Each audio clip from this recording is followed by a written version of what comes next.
Hello, I am Mo Chiali, and I will be demonstrating CaRL, a program for inferring cause and effect from relational databases created by myself, Babak Salimi, Dan Suchu, here at the University of Washington. Determining cause and effect is at the core of many fields, from advertising to medicine. Everyone is familiar with the adage, correlation is not causation. But what is causation then? In 2011, Judea Pearl was given the Turing Award for developing a framework for finding causation from data. However, there is a gap between how the data is analyzed in causal inference and how it is stored in the real world today.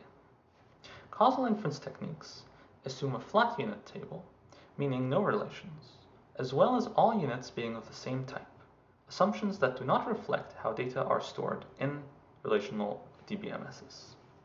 Furthermore, SQL was not built with causal reasoning in mind. Earlier this year, with colleagues from Duke University and UC Santa Cruz, we developed a theoretical framework for performing causal inference directly on data, which we presented at SIGMOD. Today, I will be demonstrating the open source reference implementation of CaRL. And, by the way, the demo is being run on a pretty modest computer. For the first part of the demo, we will be working I will outline the causal modeling and estimation capabilities of CaRL. The dataset we will be working with is from academic publishing. It contains authors, papers, and conferences. Having information about both the accepted and rejected papers, we ask, how effective is double blinding at reducing the bias towards authors from famous or prestigious institutions? First, here is how you might answer this question with SQL, using a group by. On the left, we see single blind conferences, and on the right, we see double blind ones. Note how in both cases, prestigious authors have a 4 percentage point advantage. You might incorrectly then conclude that double blinding is not effective. We now repeat the experiment with CaRL. Here we see the web interface. CaRL takes 3 inputs, a causal model, and a database connection, and a causal query. The causal model is written in an intuitive domain-specific language, shown here. The first line here expresses that the acceptance of a submission is caused in part by the experience of the author if an author contributed to that submission.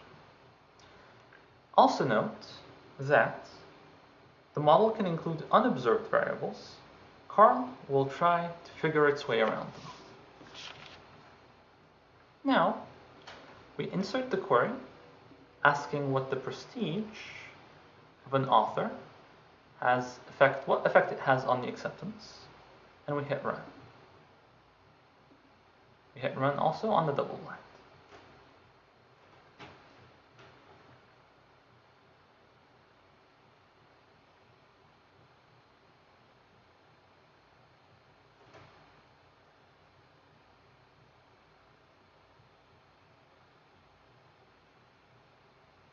Now, we see in this result, we look at the average treatment effect. We find that the trend indeed is spurious. Prestigious authors have an 8 percentage point advantage in single blind conferences, while only having a 3 percentage point advantage in double blind ones. For the second part of the demo, let's put the V and VLDB.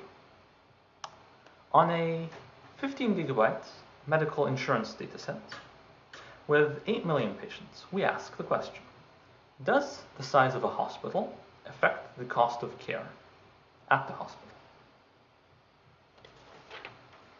Again, the SQL group by leads us astray. It suggests that visiting a small hospital saves you $6,000 on average. This is suspicious. Let's consult CaRL. On the right, I've built a causal model to account for illness severity, the admission source, the procedures being performed on the patients. And I've saved this model and uploaded it into CaRL. I've added my connection information, and then I ask the causal question, does being admitted to a large hospital affect your bill? Let's hit apply. When CaRL returns its results, we see that the actual savings are much smaller. Accounting for patient conditions, the expected savings are on the order of about $100 US. We have seen how CaRL can rebuke spurious correlations that SQL finds, as well as find legitimate effects that a group by can miss. CaRL is available as a GUI, as a command line interface, and there is also a software library available for integration. If you liked the few examples that we have given today, I urge you to download CaRL and give it a spin yourself. The source code and binaries are available on GitHub, and documentation is available too. That's all for today.